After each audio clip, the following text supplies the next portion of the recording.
5 जड़ी बूटियां जो क्रेटिनाइन लेवल को कम करने में कारगर है। गोक्षरू, पुनर्नवा, हल्दी, वरुण, धनिया। नमस्कार दर्शकों, आज हम बात करेंगे 5 ऐसी जड़ी बूटियों की जो करती हैं क्रेटिनाइन लेवल को कम। जी हाँ, 5 जड़ी बूटियां जो क्रेटिनाइन लेवल को कम करने में कारगर है। ये 5 जड़ी बूटियां हमारे शरीर के लिए अमृत तुल्य हैं, अमृत समान हैं। भगवान का दिया हुआ वरदान किडनी पेशेंट के लिए और उसके आसपास ही सब उपलब्ध है। मैं डॉक्टर पुनीत कर्मा आयुर्वेदा में एक बार फिर से आपका स्वागत करता हूं और 5 जड़ी बूटियां जो किडनी पेशेंट के लिए अमृत समान है, उसमें से नंबर 1 है गोक्षरू। जी हाँ, गोक्षरू। गोक्षरू में एक बहुत अच्छी प्रॉपर्टी होती है नेचुरल डायूरेटिक की। ये एक प्रकार की नेचुरल डायूरेटिक है। डायूरेटिक वर्ड हमने बहुत बार सुना है और बहुत बार इस बारे में चर्चा भी की है। डायूरेटिक वो होता है जो किडनी से प्रेशर बना के यूरिन का आउटपुट बढ़ाए। तो एक प्रकार का डायूरेटिक होता है जो एलोपैथी में दिया जाता है, डाइटोर या लेसिक्स, जो कि एक आर्टिफिशियल डायूरेटिक होता है। लेकिन जो ये डायूरेटिक गोक्षरू है, ये एक प्रकार का नेचुरल डायूरेटिक है, यानी कि ये किडनी पे जोर नहीं डालता है यूरिन आउटपुट बढ़ाने के लिए और किडनी पे किसी भी प्रकार का दबाव नहीं पड़ता है इस डायूरेटिक की वजह से। साथ साथ गोक्षरू में एक और अच्छी प्रॉपर्टी है कि एक एंटी इन्फ्लेमेटरी की तरह काम करता है। इन्फ्लेमेशन बहुत बार हो जाती है बॉडी में, नेफ्रॉन्स में इन्फ्लेमेशन हो जाती है, तो उस सूजन को, उस इन्फ्लेमेशन को कम करने के लिए गोक्षरू जो है वो बहुत ज्यादा लाभदायक है। साथ साथ यूरिक एसिड, हमने बहुत बार देखा है कि यूरिक एसिड बढ़ जाता है किडनी के पेशेंट्स में। केएफटी का टेस्ट कराते हैं, creatinine, urea, sodium, potassium, calcium. साथ साथ एक यूरिक एसिड को भी मापने की उसमें एक पैरामीटर होता है। तो यूरिक एसिड बहुत बार किडनी पेशेंट्स में बढ़ा हुआ होता है। Gokshura is excellent to reduce the uric acid, और गोक्षरू का प्रयोग जो है वो यूरिक एसिड के बड़े होने पर बहुत अच्छे से किया जा सकता है। ओवरऑल किडनी की हेल्थ, जैसा कि इलेक्ट्रोलाइट को बैलेंस करना, सारी सभी प्रकार के सोडियम, पोटेशियम, फास्फोरस, कैल्शियम, ये सारा काम किडनी का होता है। तो गोक्षरू एक ऐसी जड़ी बूटी है जो इन सभी इलेक्ट्रोलाइट्स को बैलेंस करने में बहुत ज़्यादा सहायक है और बहुत ज़्यादा लाभदायक है। ओवरऑल अगर हम बात करें तो ओवरऑल यूरिनरी ट्रैक्ट के जो टॉक्सिन्स हैं, टॉक्सिन्स में क्या क्या आता है, क्रेटिनाइन है, यूरिया है, ये सभी प्रकार के एक प्रकार के टॉक्सिन्स हैं।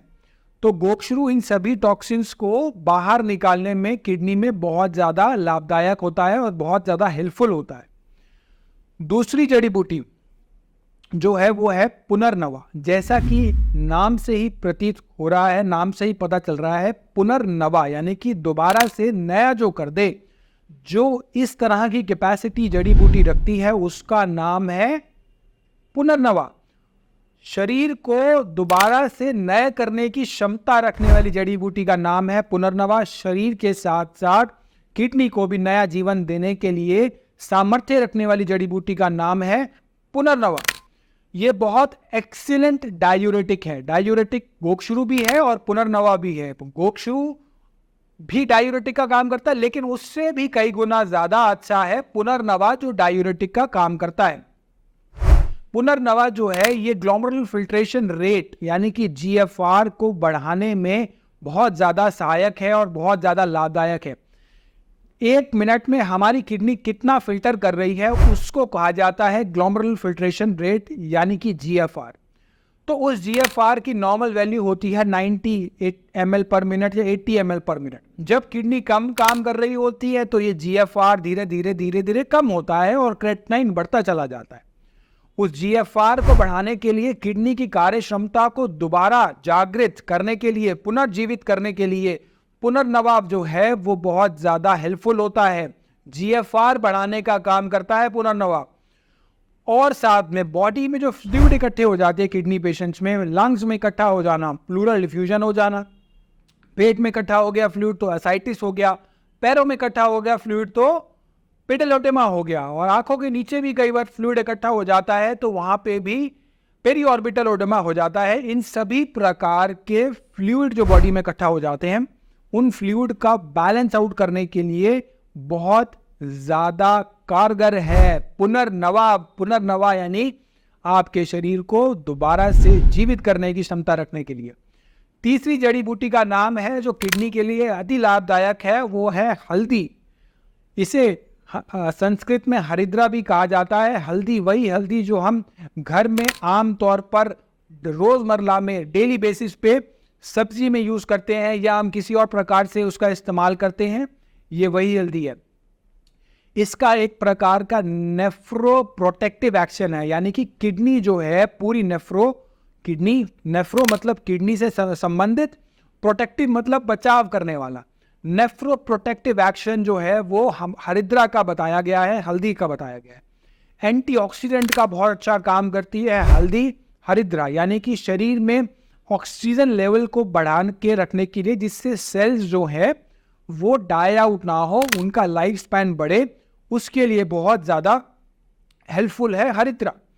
फ्री रेडिकल्स शरीर में बन जाते हैं, यानी कि फ्री रेडिकल्स शरीर को नुकसान देने लगते हैं, वो फ्री रेडिकल्स को हटाने में बहुत ज़्यादा कारगर होती है हरिद्रा हल्दी। हल्दी जो है हम बरसों से यूज़ करते आ रहे हैं और शायद हम कई सैकड़ों सालों से हल्दी का उपयोग करते हुए आ रहे हैं और बहुत सारे शोध, बहुत सारे रिसर्चेस हल्दी के ऊपर हुए हैं और हल्दी जो है वो अति लाभदायक पाई गई है। एंटीबायोटिक का भी काम करने के लिए लाभदायक पाई गई है और बहुत एक अच्छी जड़ी बूटी आज की डेट में मानी गई है, जो हम लंबे अरसे से प्रयोग करते आ रहे हैं। आज उस प्रयोग के ऊपर अमेरिका की भी मोहर लग चुकी है कि हल्दी जो है वो एक प्रकार का एंटीबायोटिक का भी काम करती है। चौथा जो जड़ी बूटी है जो किडनी पेशेंट के लिए वरदान है वो है वरुण नाम की जड़ी बूटी। इसमें क्या होता है, इसमें लिथोट्रिपिक एक्शन भी होता है। किडनी के जीएफआर को तो बढ़ाता ही है, ग्लोमेरुलर फिल्ट्रेशन रेट को तो बढ़ाता ही है, साथ साथ किडनी में जो स्टोन्स बन जाते हैं, किडनी में जो कई बार सिस्ट होते हैं, उसमें भी ये लाभ दे सकता है, क्योंकि ये उसको तोड़ने की क्षमता रखता है, भेदन करने की क्षमता रखता है। अगर सिस्ट है या स्टोन है, स्टोन के अंदर लिथोट्रिपिक एक्शन करता है, उसको ब्रेक डाउन करके उसको यूरिन के रास्ते फ्लो करने के लिए बहुत ज्यादा लाभदायक होता है। प्रोस्टेट में वरुण जड़ी बूटी जो है उसका प्रोस्टेट में बहुत अच्छा रोल है। प्रोस्टेट अगर इनलार्ज हो जाता है, बहुत से बार देखा होगा प्रोस्टेट जो है एज के साथ साथ मेल्स में इनलार्ज हो जाता है और प्रोस्टेट का साइज बढ़ता चला जाता है। समय रहते अगर इसका इलाज ना किया जाए तो प्रोस्टेट कैंसर के रूप में भी ये परिवर्तित हो जाता है। उस बड़े हुए प्रोस्टेट को नॉर्मल साइज करने के लिए वरुण का बहुत अच्छा रोल है और बहुत अच्छे से ये उसको धीरे धीरे करके नॉर्मल साइज में ला सकता है। मेटाबॉलिक करेक्शन यूरिनरी इलेक्ट्रोलाइट्स के लिए करने के लिए वरुण का बहुत अच्छा रोल माना गया है। साथ में सीरम लेवल यानी कि सीरम क्रेटिनिन, सीरम यूरिया और इलेक्ट्रोलाइट बैलेंसिंग के लिए वरुण का बहुत अच्छा रोल है। जैसे creatinine, urea, sodium, potassium, calcium, phosphorus, ये सारी चीज़ें किडनी बैलेंस कर रही है। इसमें से सीरम क्रेटिनिन और सीरम यूरिया, सीरम की जो लेवल पे जो चीज़ें हो रही हैं वो सारा वरुण बहुत अच्छे से हमें उसमें हेल्प कर सकता है उसको मेंटेन करने के लिए। साथ साथ जो बाकी इलेक्ट्रोलाइट्स हैं उन इलेक्ट्रोलाइट की बैलेंसिंग भी ये बहुत अच्छे से करने में कारगर है। पांचवी जड़ी बूटी का नाम है धनिया। धनिया जो है वो किडनी पेशेंट्स में कम मात्रा में इंप्रूव किया जा सकता है, उपयोग किया जा सकता है कम मात्रा में। यूरिनरी ट्रैक्ट इन्फेक्शन में जो है यूटीआई में धनिया का बहुत अच्छा रोल है। जलन होना, पेशाब कम आना, बहुत से कॉमन कंप्लेंट्स होती हैं, तो उन सब केसेस में आपने सुना भी होगा धनिया का पानी नॉर्मली पीते हैं जो किडनी पेशेंट नहीं है, उसके बहुत ज़्यादा उपयोग होते हैं। उसी प्रकार किडनी पेशेंट्स भी कम मात्रा में धनिया का प्रयोग कर सकते हैं। यूटीआई में, यूरिनरी ट्रैक्ट इन्फेक्शन में तो ये कारगर है ही है। साथ में फिल्ट्रेशन जो किडनी का है, ग्लोमेरुलर फिल्ट्रेशन रेट को इंप्रूव करने की क्षमता जो है वो धनिया रखता है।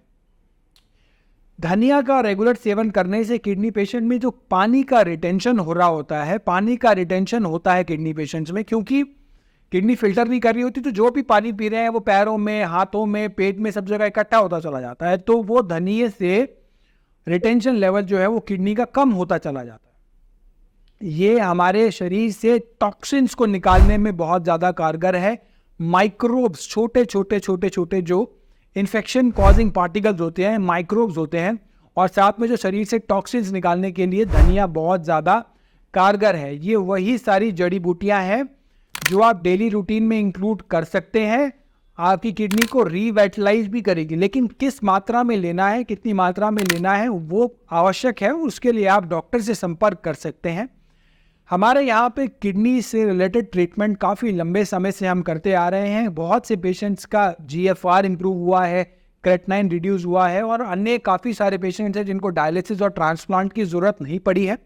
और ये पॉसिबल हुआ है सिर्फ आयुर्वेद के माध्यम से, और कर्मा आयुर्वेदा जो है वो कई बार रिपोर्ट्स के माध्यम से सिद्ध कर चुका है कि एक नहीं, सैकड़ों नहीं, हज़ारों की संख्या में पेशेंट्स को किडनी डायलिसिस से, ट्रांसप्लांट से निजात मिली है, मुक्ति मिली है। आपको भी आपके कोई भी प्रश्न हो तो आप हमारे डॉक्टर से निःशुल्क चिकित्सा ले सकते हैं, निःशुल्क परामर्श ले सकते हैं। और कुछ चिकित्सा जो आप घर बैठ के कर सकते हैं वो हमारे डॉक्टर्स आपको एडवाइस करेंगे, वो आप उसका कोई शुल्क नहीं है, हमारे डॉक्टर से समझ के होम रेमेडीज़ तुरंत अप्लाई कर सकते हैं। और उसके लिए आप नीचे दिए हुए नंबर पर कॉल करके बता सकते हैं कि हमें डॉक्टर से बात करके कुछ चीज़ें जो आप रोज़मर्रा में किडनी पेशेंट्स यूज़ कर पाएँ, आप सिर्फ वही यूज़ कीजिए, उससे भी आपको काफ़ी रिलीफ मिलेगा। धन्यवाद।